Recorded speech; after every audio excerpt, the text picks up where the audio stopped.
Welcome to another episode of the Wake Up Bright podcast. I'm April Lauren, your host, and I am so excited to be sharing a little more from the Think Like a Warrior, the 5 Inner Beliefs That Make You Unstoppable by Darrin Donnelly, and how I have internalized some of the things that I've read. I feel like these last 2 chapters were I say 2 chapters. They're not chapters. There are like 30 chapters in this book. Not quite, but there's a lot of chapters and there's 5 beliefs. So we're talking about belief 3 and we're talking about belief 4 and 5. These beliefs and the things that the coaches talked about took me to a lot of places, helped me face a lot of things. And a lot of those I'm probably not going to go into depth about publicly. But I am grateful for it. And I hope by sharing some of my experience reading it that it may help you like it has helped me. So the first 3 inner beliefs were I focus only on the things I have total control over, my effort and my attitude. I love what I do and I attack each day with joy and enthusiasm. I dream big and I ignore the naysayers. Now we're about to go into number 4. I am relentless and I will never give up on my dreams. Now, McNeely was invited to a booster's house and he wasn't really told why he was going. He thinks it's to negotiate a new contract because his contract's up for being a football coach at this small school that he's found himself at. And when he gets there, the booster is quite ugly to him and is like, my good buddy's, going to be taken over. So we don't need you. Good luck. And it just rips him apart. He can't focus. It really trips him up, that conversation. And he's pouting about it and he heads out to the practice field.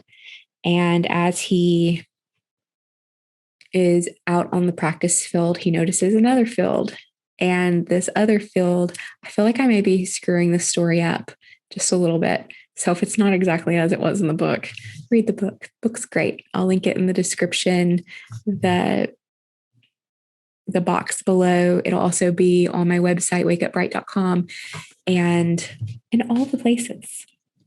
So it starts, he walks out onto the field. He notices this other field. The grass is dead. And he realizes that it looks a lot like Texas. And then he sees a dark, shadowy figure in the distance. And he's like, I think I know who that is. And this coach doesn't want anything to do with McNeely. He's disgusted. So McNeely has decided that he's just going to leave football. If things don't work out, his wife wants to stay where they are, and he's just going to leave. He's going to give up.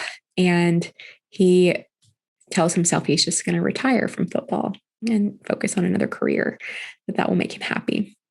And so anyway, he stumbles on Bear Bryant and he's so excited to see him, but Bear Bryant is like grimacing, avoiding looking at him in his direction, anything.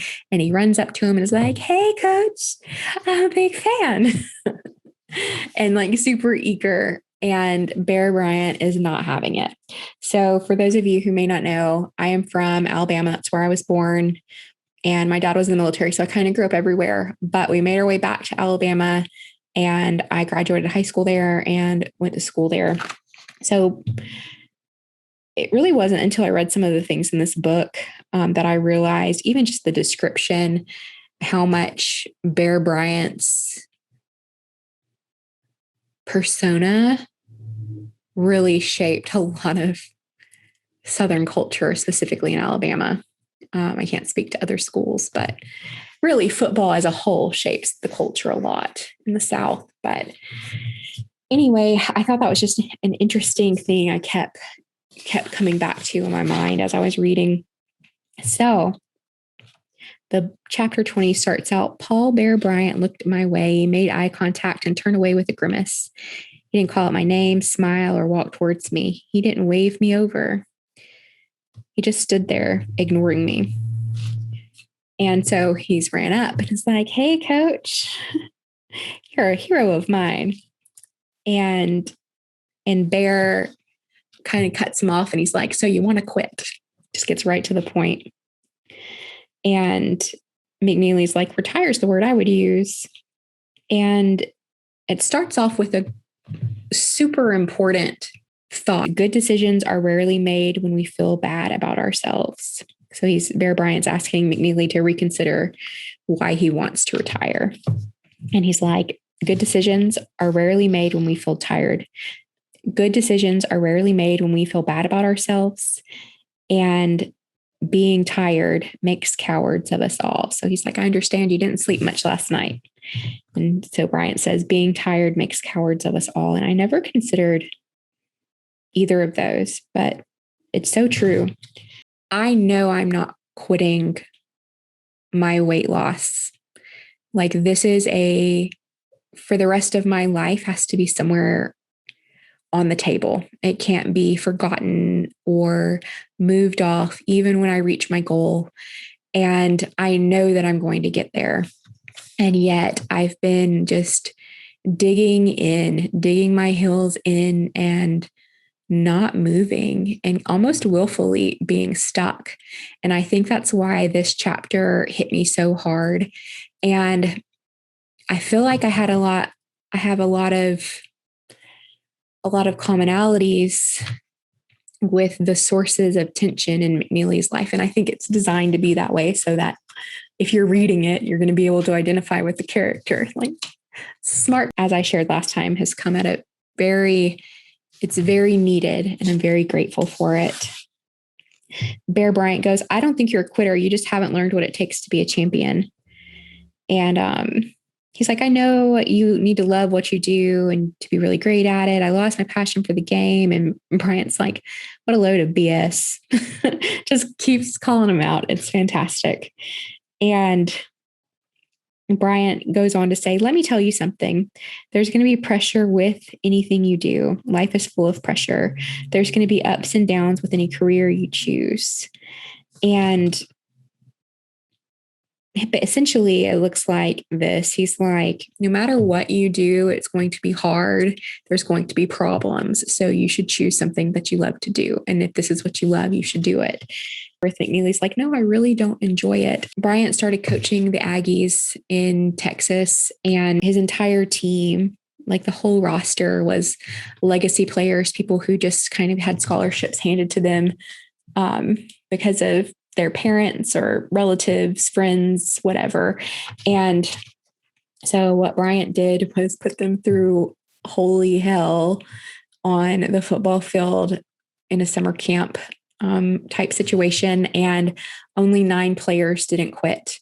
And Bryant talks about how, while they're probably the team that lost the most, they're his favorite. And he shares that they're his favorite because the boys that survived my camp were the epitome of perseverance. It's amazing what can happen when a man decides, or woman, or person decides they won't give up.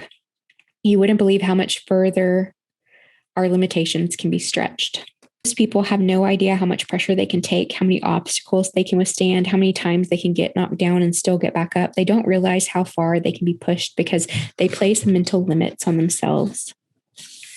And the sad thing is, once you start backing down, it gets easier to give up. And when you quit the first time, it's hard. The second time, it gets easier. The third time, you don't even have to think about it. Quitting becomes a way of life. In this book, the author uses these philosophies of these coaches to articulate different concepts or ideas. And a lot of them are very trendy, like mental toughness is a very trendy thing. And I think a lot of times, we think about perseverance, and I'm like, yeah, I have that. But as I was reading this and thinking about different things that I do, I don't think I have any mental toughness. I think I am pretty weak. I'm not saying that to beat myself down. So if you're listening and often encourage me, I'm not saying that to tear myself down. I think I have willfully put myself in that place and in a way that I want to be in the background. Like I want to fade, and I don't want to need too much or do too much or be too much. I just want to blend, and I get very uncomfortable where I am not part of the background. And also I'm like, well, but no, anytime there's big problems, like, and the bigger the problem, the better I can attack it. And I think that's because I live in like a partly state of survival. And that is not the same as mental toughness. And I think I've had that a little twisted.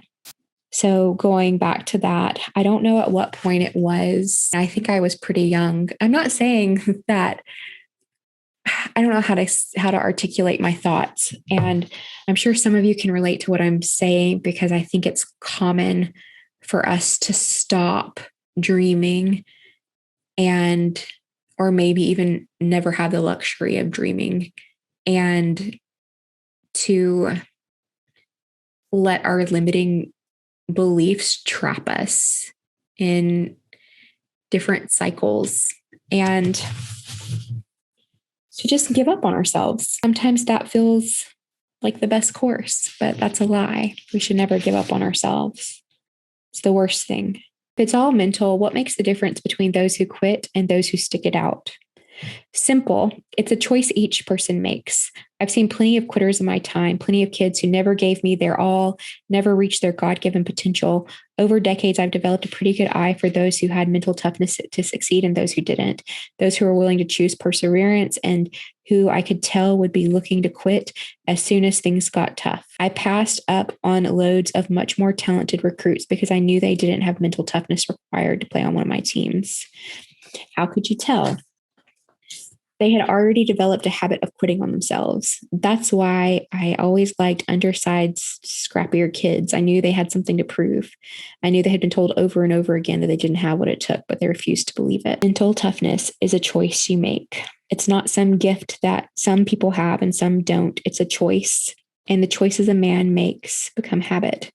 Unfortunately, most people choose to get in the habit of quitting. That's just so important to consider, like, that type of perseverance. It's not just survival. Like, to persevere, to be mentally tough, it's not the same as just surviving. It's not thriving. Like, I really hate, like, I think it's good for things to thrive, but there's this quote, I can't remember it fully, but it's something about like, strong men make good times and good times make weak men. And weak men make hard times. And I feel like with that persevering, the overcoming, the ever pressing forward and growing, I think that's where the good stuff is. And as soon as you are like, this is it, this is enough, and get complacent, like, bad things start to grow and you don't even see them. You don't even see the bad things. So McNeely asked, how did you teach those with potential to become more mentally tough? The first thing you have to do is recognize that setbacks are only temporary. The pain of a hard day's practice is temporary. Disappointment of a loss is temporary. Problems that come out of nowhere are temporary. Tough times never last, and champions recognize that. They know that adversity is temporary and limited in scope. They keep the big picture in mind. They remind themselves that they can power through the temporary tough times. The ultimate reward will be worth it. Quitters, on the other hand, see a setback as permanent. This false belief discourages them and makes it easy to quit. And I like thinking about that in the terms of losing weight. Now, I think it's more complicated than this, because I think a lot of times we're so tempted to try and shortcut the process by being extreme, like all or nothing, and not in a persevering type of way, but like in a survival mode type of way, leaning into figuring out what your body needs, how you can eat in a healthy way and sustain it for the rest of your life is so valuable. And even still, it can be easy to allow setbacks to feel permanent, like to feel like you're never going to overcome whatever it is that you're faced with. But we can change. We can become more mentally tough. Any setback you have it's just a moment. As long as we continue forward, I've dug my heels in and allowed myself to stay in this weird place that I've been for the past few months. I haven't quit, and I'm not going to. I haven't, started eating Oreos, and I am in a good place with my diet, eating up, paying more attention, tracking, taking the time over the past 2 years has gotten me to a place where I can be harsher towards myself. And I just need to have the confidence that I already know. I know it's the right move. I know it's the right thing.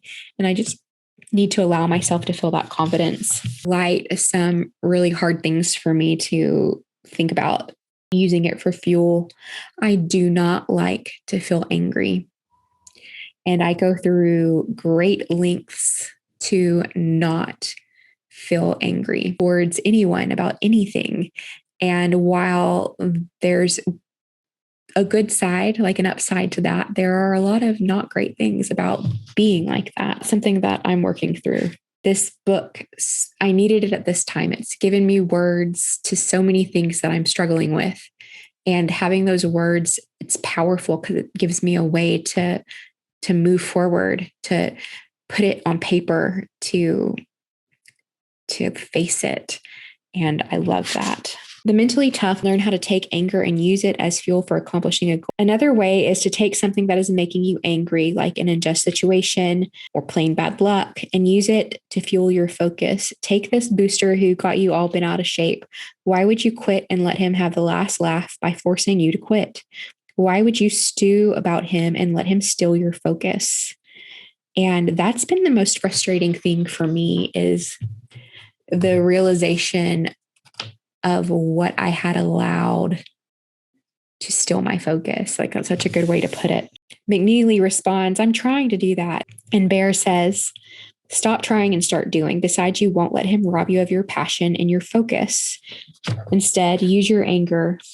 Every time you start to stew about what he said to you, what he's trying to do to you, or what you imagine him doing next, immediately shift your focus. I'm telling you, it works. Take your anger and use it as motivation to make yourself so good that he can't deny you what you earn. Take your anger and use it to your advantage. And McNeely responds, that's an interesting way to handle it. I feel like it's not common for women to be encouraged to use anger as fuel or in that context. And it's just all of it's interesting. And I feel like in order to use anger, I need to allow myself to feel angry, which I am not great at. So we'll talk. Make that commitment to never quit. You'll carry a mental edge with you wherever you go. You'll know that nothing can stop you. You'll know that your success is certain in the long run. No matter what adversity you face, no matter how hard everyone else tries to push you down, no matter how many times you get knocked off course, you've got to make the commitment that it will never be enough. Make the commitment to being unstoppable, and there's no limit to what you can accomplish.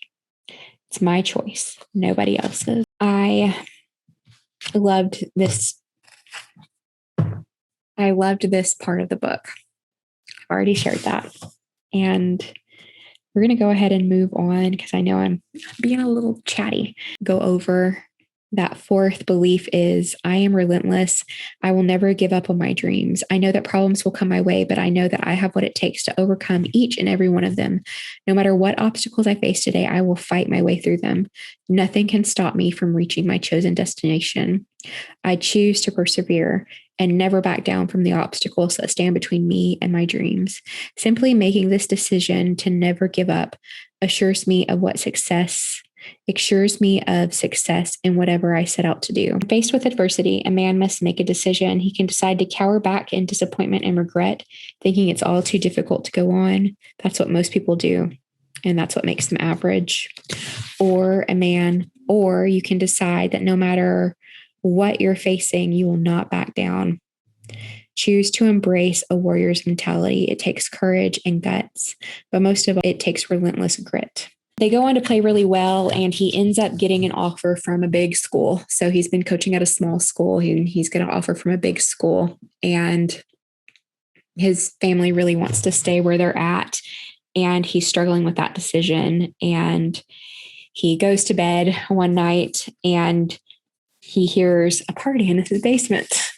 And so he goes down there, and he meets another coach. This final belief is the one that kind of ties them all together. And so he goes down to his basement, and he meets Lombardi.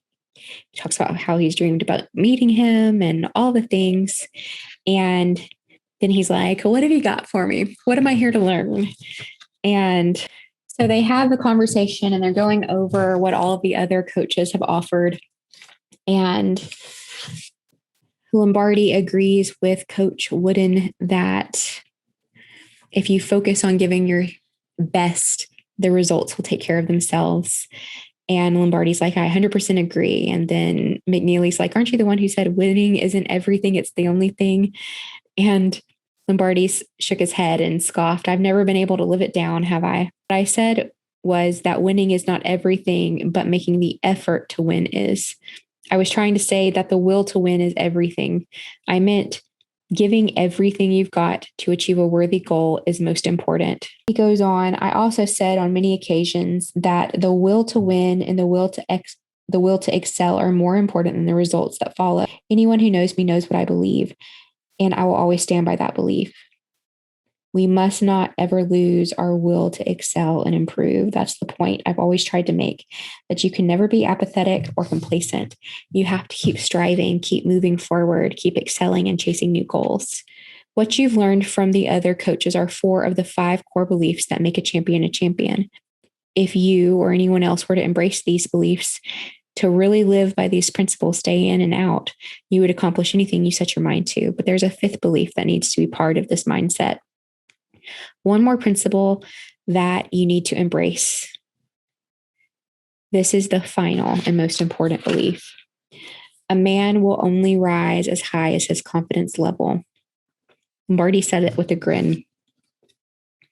And confidence is all about how you approach the unknowable. There are many things in life that we can't control and we can't know. Each of us must determine exactly how we approach the unknowable realm of life.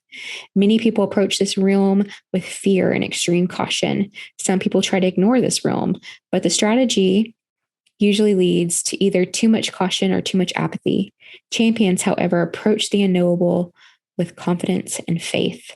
Whether you walk into the unknown with faith or fear determines your future. He leaned back and again let absorb what he was saying. Every action you take, every decision you make is done out of either faith or fear. It is a choice we are constantly making, usually without even realizing it. And are you walking towards faith or fear? The answer will determine your success. The only way to be successful, you defeat defeatism with confidence. The more confidence you have, the more faith you have, the more belief in yourself and your abilities, the more success and happiness you will have. I love that he brings this up. First, let's talk about the fear or faith. And I can, with certainty, share that most of my decisions are made being cautious, which is from fear. And that's hard to admit. It's hard to admit the power that I let those negative feelings have over me. Fear and frustration and not having control, which is not having faith. So if you have faith, you don't really need that control. You just need to focus on your effort and your attitude. And I love the way it ties everything, all of the concepts in this book together. And so they go on to have more chat, and they go on to have a longer talk. And eventually McNeely asks, like, how do you have that confidence without being like egotistical? And so Lombardi talks about it. And there's a difference between being self-confident, being irresponsibly egotistical. Egotism stems from fear. A man builds up a false confidence, a false ego to try and protect himself from all of these fears. And they go on to discuss further. And the importance of faith, I don't think can be understated. I think every time I've been successful in my life, it's been when I've put my faith first and let go of worry and fear, not throwing caution to the wind exactly, not like being like, all things are going to work out. Having faith doesn't mean that everything will work out. It means that you will have what you need in order to face whatever comes, whatever challenges come. With weight loss specifically, I know I have all of the tools. I have all of the things that I need in order to overcome obstacles. I have tools in place. I have built up so many healthy habits and really changed the way that I talk to myself and increased my patience, which is something I never thought I would be able to do. Just talk about the 5. The first, I focus only on the things I have total control over, my effort and my attitude. By focusing on what I can control, my effort and my attitude, in the present moment, I will have the peace of mind that comes from knowing that the results will take care of themselves. I will not lose myself in the past or worry about the future. I will focus on the present. And I attack each day with enthusiasm and joy. I am passionate about what I do for a living. I'm grateful for the talents and interests I've been uniquely blessed with. They lead me to my purpose in life. I dream big and I ignore the naysayers. I set huge goals and I fully commit myself to achieving those goals.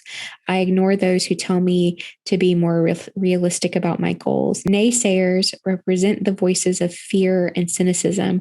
I will not listen to them. I will remind myself of all the reasons my dreams can come true. I am relentless and I will never give up on my dreams. I know that problems will come my way, but I know that I have what it takes to overcome each and every one of them. No matter what obstacles I face today, I will fight through. Nothing can stop me from reaching my chosen destination. I choose to persevere and never back down from obstacles that stand between me and my dreams. I choose faith over fear. I have complete and total confidence that I have what it takes to accomplish the dreams in my heart. Most failures are a result of people falling to their fears and worries. I am fearless. I am fully committed to pursuing my dreams, developing unique talents I have been blessed with, and becoming the person I was born to be. I know if I give my absolute best every day, I can safely trust Heavenly Father to put me where I need to be and to make sure everything works out for the best. I believe I'm here for a reason, and I have everything I need to fulfill my purpose in life. Success follows faith, and I have unbreakable faith. I loved this book, as I shared, and I think the 5 inner beliefs are so powerful and applicable to a lot of the challenges and the struggles that we face, whatever goals that we set out to achieve. Whether that's weight loss or writing a book or getting a degree, whatever you're working on, having that faith that you have what it takes, having confidence in yourself and your abilities, and resisting the urge to let fear control you. I don't think that means not allowing yourself to acknowledge there will be trouble, there will be problems, and even preparing. At one point, and I'm not sure where it is, Lombardi offers that the best way to overcome fear is to prepare. Doing all of the little things and showing up prepared each day and with a willingness to do the work that you need to do, whatever that is. Anyhow, this book has been such a blessing to me, and I am definitely going to continue to reference it. I haven't picked it up in a few days, and it's funny because a lot of that stuff, especially the things that were hard for me to read and process, things that I have a lot of work to do on, like allowing myself to feel anger. All of that being said, I am so excited that I have regained my footing and that I am powering forward towards the things that are most important to me. I know that I'll be a mom. I don't know how that's going to happen, but I know that I'm going to give everything I have to losing this weight and to figuring out what the next steps are, journey of mine and that fertility journey of mine. And reading those things in the book about fear and the realization of how much I let fear dictate everything. And not only that, but a lot of it are just excuses to maintain complacent. The fear, I know I've taken time to work through a lot of these things that worry me. Like, I know that I have the ability to pull back. And not only that, but I know I'll do it. Like with running, if I feel like I need to not, then I don't. And if I feel like I'm just being whiny, I power through. Like, I know the distinction there. And I just need to bring that confidence with me everywhere. I think that's so. Climbing and running are new things that I've started recently, like within the past year, and really helped me bring to a small scale the way I work through things. And then using that, I've been able to sort of look at the way I approach weight loss and figure out ways to move forward better. Like with climbing, for instance, I've noticed that as I climb, so if it's an easy route, the easier the route, the more this happens. On an easy route, you have limitless options. There's so many choices as you go up. And I will do a lot of work to take the route that doesn't challenge me. And when I am on harder routes and I don't have a choice, I just do it. And I'm successful. And if I don't make it, then I just try again. And it's just an interesting thing, the work that I'll do to stay safe. And the reality is what I deem as safe, especially on my weight loss journey at this point, it is not the safe place. I hope you enjoyed the 5 inner beliefs. That does wrap up this book. I do recommend it. I do recommend it with a caveat that if you hate sports things, you will hate this book. But the 5 inner beliefs that make you unstoppable, they are powerful. And this book was a huge blessing to me. And I'm really grateful for it. And I'm grateful for you listening and allowing me to kind of talk out loud of these things that I've gotten from this book. And I look forward to seeing you next week. Next week, I have a very special guest. And the next few podcast episodes, I may have guests. So thank you so much for listening today. I hope that you have a wonderful rest of your week.